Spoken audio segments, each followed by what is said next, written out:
Happy late Friday afternoon. Just finished up work and wanted to get something out here for the weekend. This is a setup I've been working on for my GA Sim practice.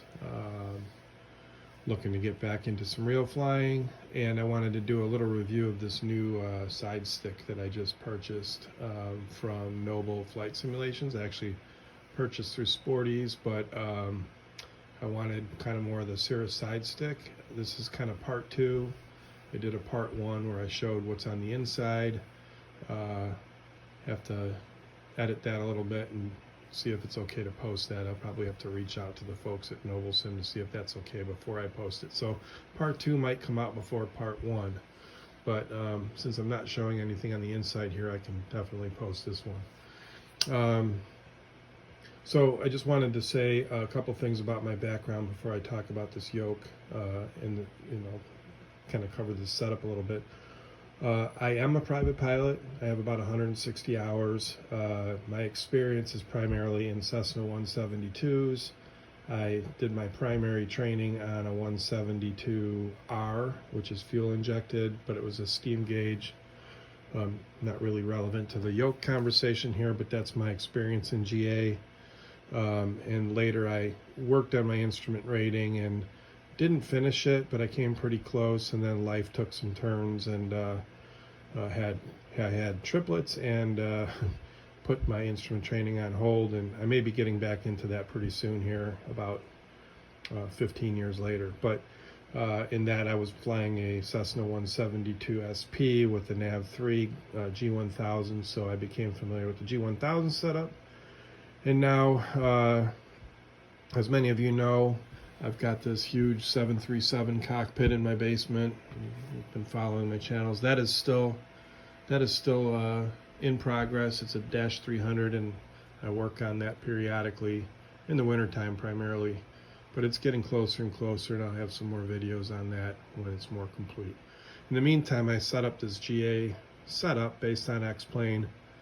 The fabulous Torque Sim SR22, which I just love. It's an awesome airplane. I'm still learning how to fly it, still learning parameters and stuff, so don't judge me on my flying. But as part of that, I got this Real Sim Gear G1000 set up. I had these PFC flight controls, which are awesome as well. If you ever want to get some good flight controls for throttle quadrants, this is an awesome setup. I used to have the Cirrus 2, which was the whole big panel, and I sold that. I could comment on that yoke from PFC too. Maybe I will during this video, but and then finally, and you can see I have other throttle setups that I can use, like the Cessna style, that's the PFC Cessna throttles there. You can kind of see what they look like on the inside, and some various other variants for different aircraft. But again, I wanted to concentrate on this today. This is the Noble Flight Systems. It's the NFS yoke side stick, I guess. Side stick's probably the more appropriate term. And then just, you might ask about this box underneath my G1000s. This is all Real Sim Gear, and it's a Real Sim Gear mount. I put it on a board to sit on my desk because I already had this throttle quadrant down here, and I didn't want to move that. This is fine. Those are mounts from Real Sim Gear for the G1000s.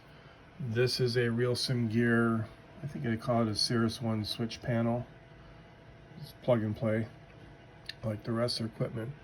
But this box underneath it, I made that out of plywood, painted it.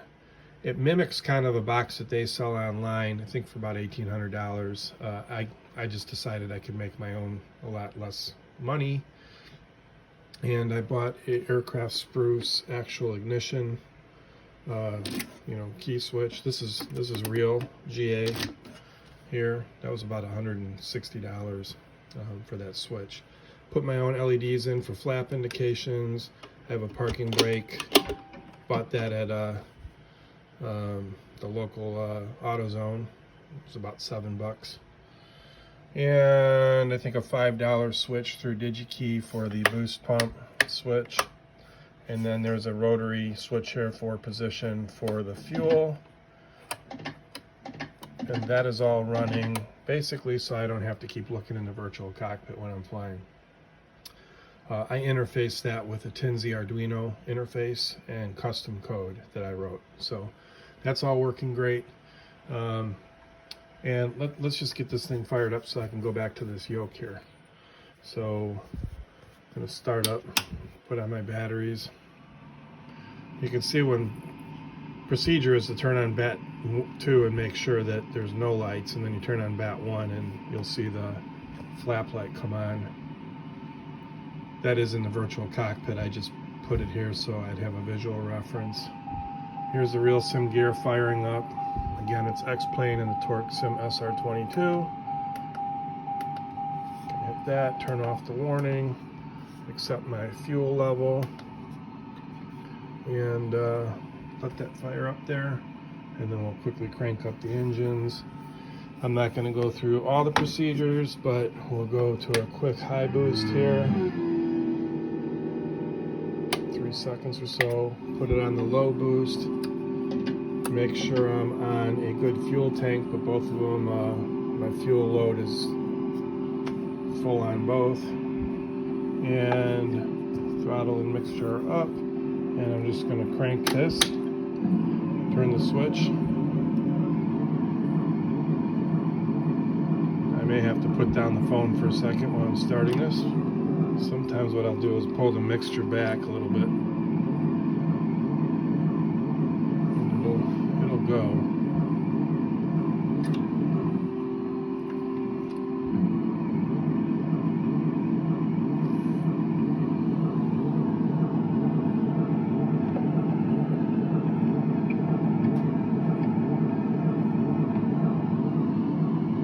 Okay, just when I'm videotaping. Okay, we're gonna put the phone down for a minute because I can't do this at the same time, so let's do that.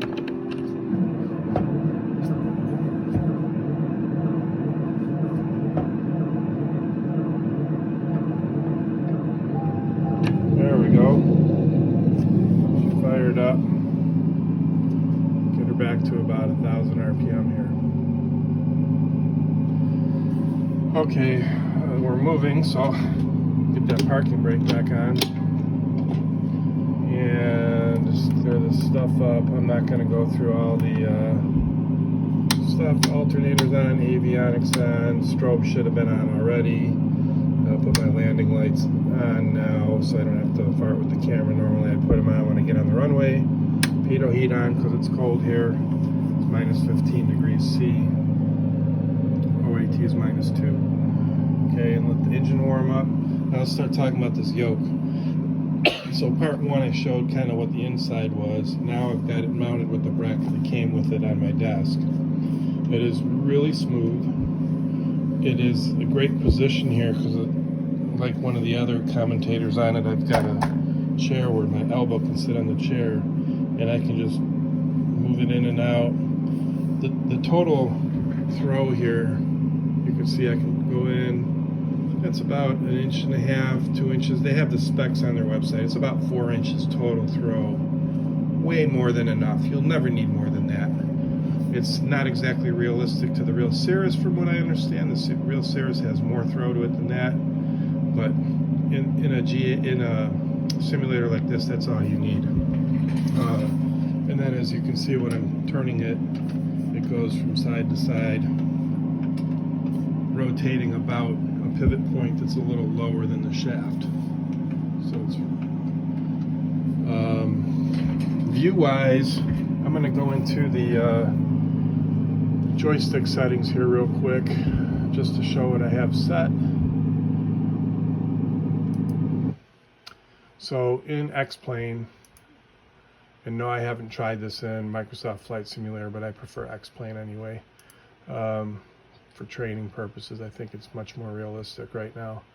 So the NFS yoke, when you go in here, you'll assign your pitch and roll access. You do that manually, and then you assign your buttons manually.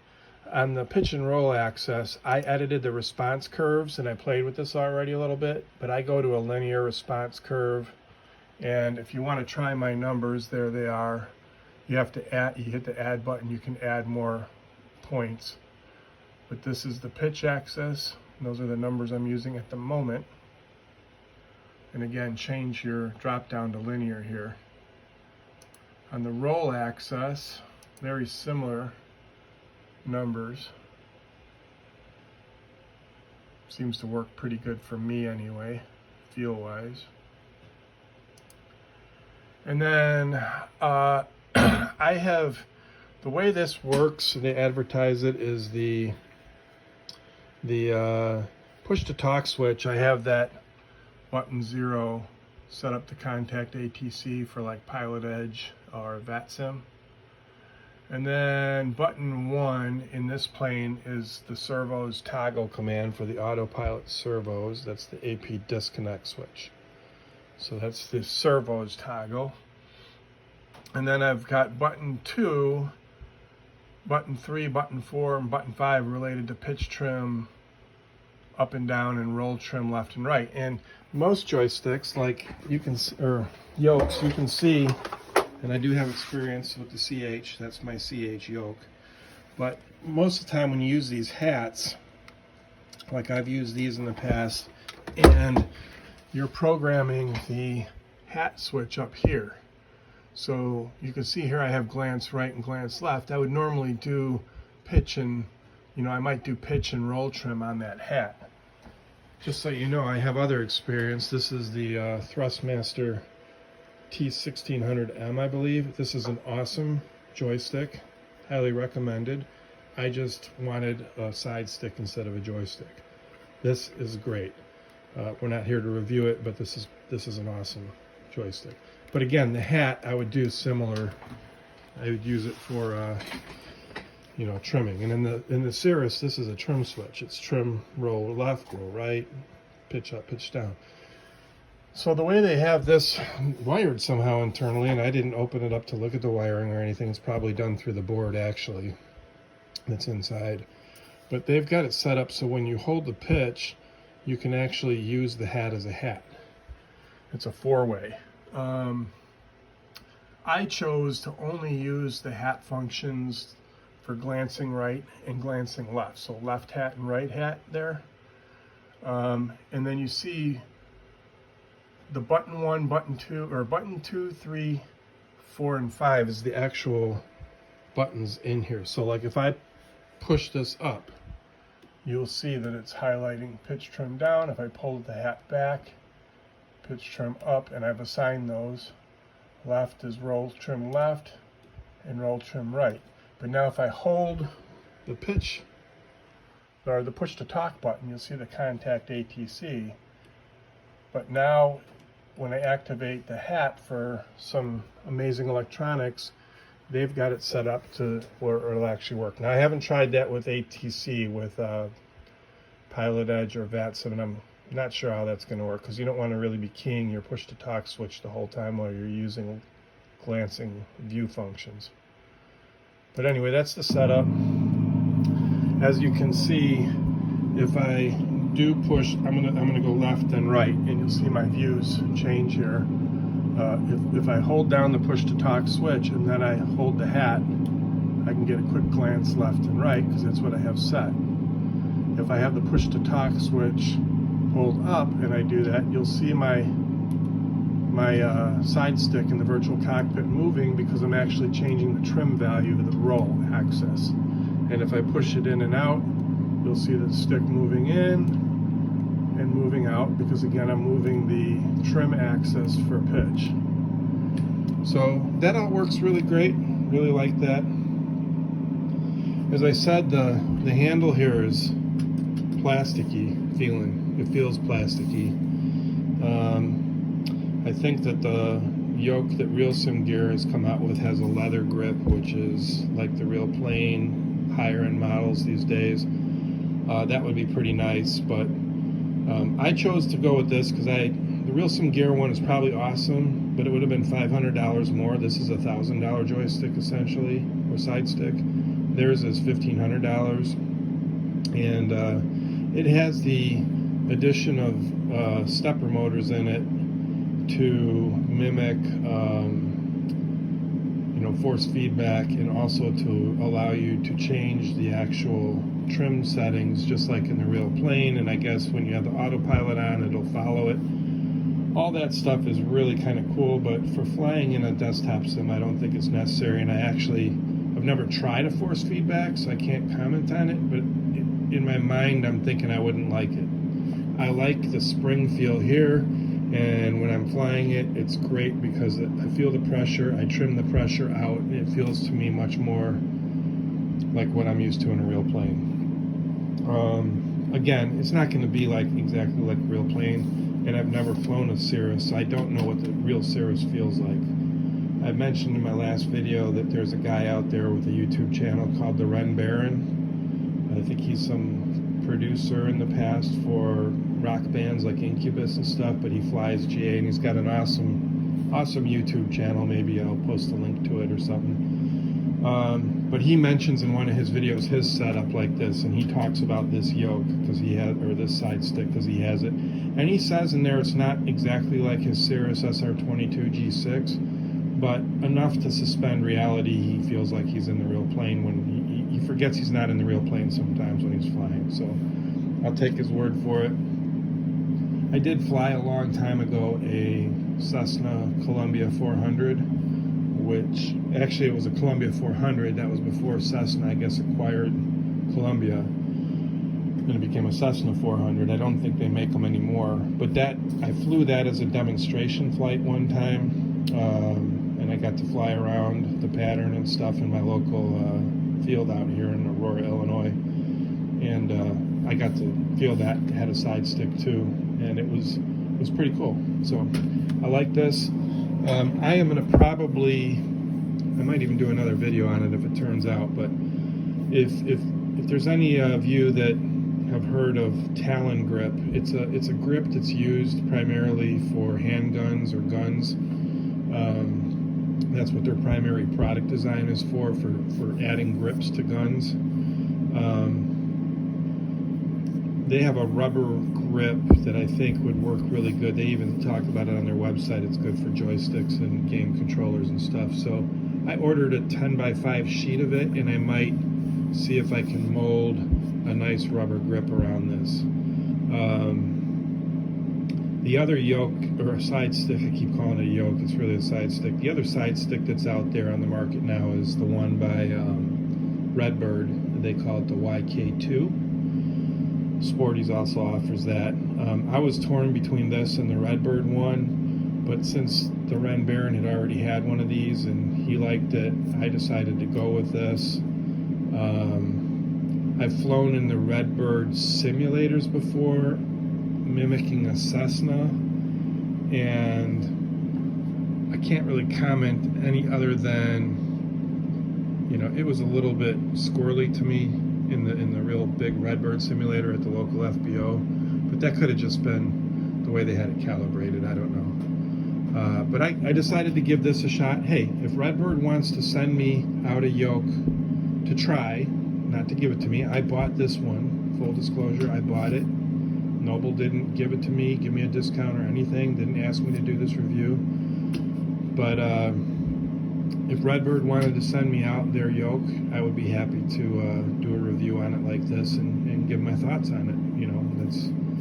I'll say the same for Real Sim Gear. I love Real Sim Gear's products. I would have bought their product, but it's a 6 to 8 week delivery time. And again, I just didn't feel like I wanted to spend the extra $500 for the extra, what could be very nice bells and whistles in it, but this was fine for me. All right, so enough talking about that. What I want to do now is I want to go take off. So we're going to go ahead and taxi out here. This might take a minute. If it's a long video, just fast forward to parts. You can hit the fast forward 15 seconds at a time. I just want to get this all in here. So I'm going to turn off my parking brake, and I'm going to go ahead and taxi out. I didn't even get the winds. I probably should. 125.85. Aurora Muni information Yankee. 19 absolute weather. Wind 060 at 12.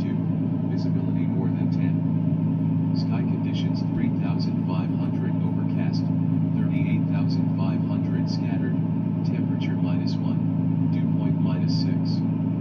Altimeter 3015.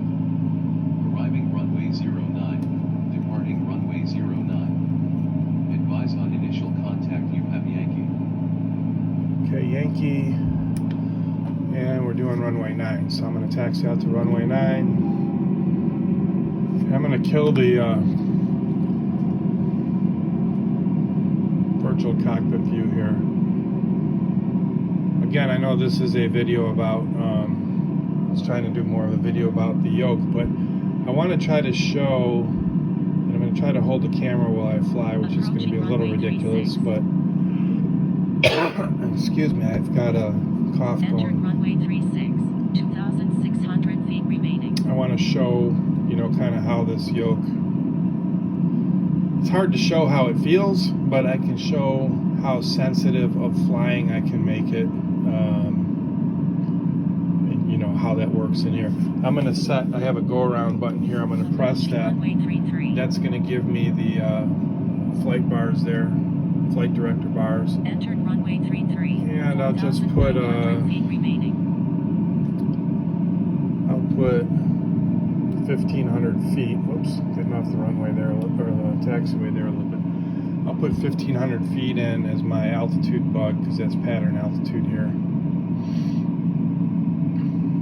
Incidentally, for any of you that have the Cirrus from Torque Sim, one of the things I couldn't stand about it was, and this is the real plane, in the real plane you don't have nose wheel steering, you only can steer with the brakes, left and right brakes, and I'm sure that's fine in the real plane and you get used to it. I just couldn't stand it in the simulator, so I'm cheating a little bit. I went into X-Plane's plane maker and I added nose wheel steering to the plane to make it easier for taxiing and, you know, moving around on the field. I've also adjusted my brake. I'm using the is it the Cytec rudder pedals? I adjusted the toe brake sensitivities and curves too, and the roll sensitivities on the Yoke. So make sure you do all that before you judge any of your controls. Okay, so the landing light's already on, pitot heat's on. We'll just assume we're cleared to go. And I'm going to go ahead and I'm going to put the flaps down to 50. Entered runway 09, 6,500 feet remaining. And what I'm going to do is I'm going to do a full throttle takeoff. There's a little bit of wind, but I'm going to try to follow the flight director bars with the Yoke and see how much I can hold it. I'm not turning the autopilot on or anything, but I'm going to see just how sensitive I can be on the Yoke, how it feels, and try to show that a little bit with my hand movements. So I'll be using my right hand off the throttles, holding the camera and showing kind of the front screen and the Yoke while I'm taking off and flying. So I don't have multiple camera views, I don't have multiple cameras. This is a budget production here, so hopefully this comes across okay. Alright, so I'm going to get up to full throttle here. No, I didn't do engine run-ups and all that stuff. We're not here to talk about how to fly the plane.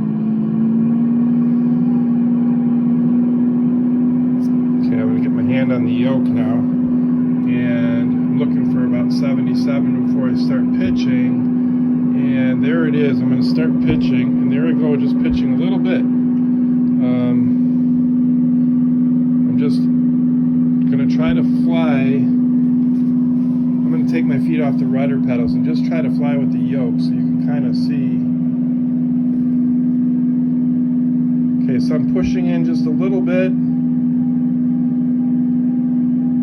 Back, I mean, I'm just very micro movements, but I can be very sensitive on those movements. I guess I'll just climb much higher than 1,500, but I don't want to go up into the clouds. So if I make a little turn with my sensitivities, you know, it's pretty nice that I can hold the turn. You can kind of get a feel for how much I'm actually putting pressure here. nose down a little bit, nose back. You can see I'm not moving this stick more than an inch in pitch either way. And let me pull back the throttle a little bit.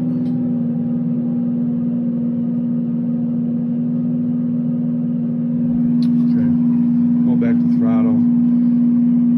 But I'm not moving a lot, and it just feels really good. There's a little pitch up, a little pitch down.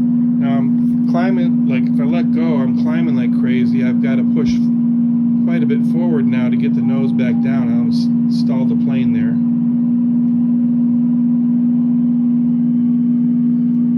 And now once I get kind of more a little bit low, I'm getting into some wind here. That's why it's bobbling around. But I can pitch I can use the pitch trim and pitch this down. And like I said, I can hold the push to talk button and use the hat to look out the different, side views here. It's probably going to be too hard for me to come in and do a landing with this. I'm just trying to show that, with some sensitivity settings. And there's my 1500, and I'm over the airport just flying around, bouncing around, I should say. Let's kill the engine here. And I'm just gonna kind of come along and do a fly over the field. Banking pretty hard. Shouldn't do that in a real plane. You'll probably die. Stall the plane and spiral in. Just kind of a flyby here. You can see I'm not having to crank the yoke around too much or the side stick around too much. Pitch, I'm barely pulling a little bit.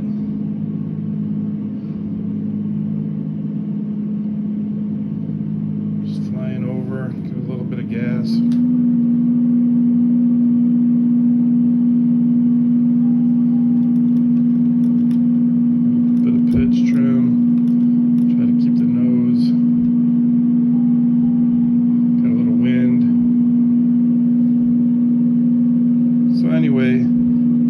It is great. If I pull up to the flight director bars here, I'm making very minute hand adjustments here to try to settle those bars in right below the pink there. And a very little teeny pressures on the hand, just little movements, little teeny movements. And with my settings right now, it just feels perfect. So, I'm going to pause it there. I have no complaints. I love this thing. It's, if I don't get to post the other video of the insides of it, I'm just going to tell you it's built like a tank in there. The bearings are solid. The parts are solid. The design is great, really well thought out. There's positive stops on the pitch. Forward and backward, there's positive stops with little rubber bumpers on the roll.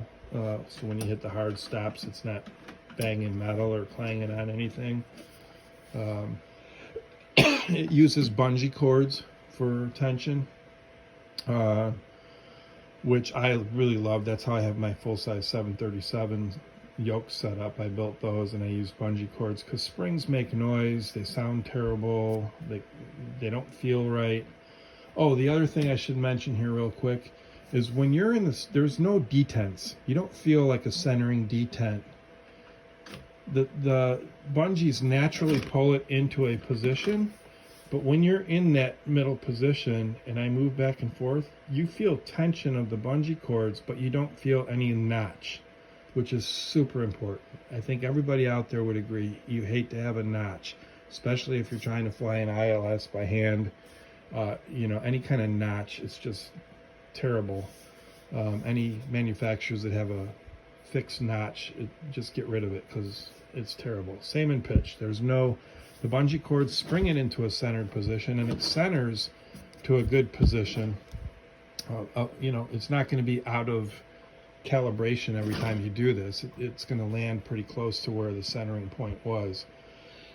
But when you're pitching there in the center position, there's no feeling of a notch, and you can just make minute changes. Again, I'm not getting paid for this, but I highly recommend this. I think if anybody gets this, they're going to be very happy with it. There's Hall sensors instead of pots. They look like it's just built like a tank inside there, and hopefully I didn't just void my warranty because I opened up the case. But you know what, Noble Flight Sim, if you void my warranty after giving you such a good review, I think that would be pretty terrible. But anyway, maybe because I put grip tape on my grip, you could void my grip warranty. Anyway, folks, that's it. Real sim gear stuff is awesome. Torque sim is awesome. X-Plane is awesome. Cytec rudder pedals, those are great. This is one really nice piece of equipment and highly recommended. It's big, sits on the desk kind of big, but hey, who cares? Gets the job done. And there was no reviews out there. I wanted to make one. I love this thing. You'll be happy if you buy one. Thanks. Talk to you later.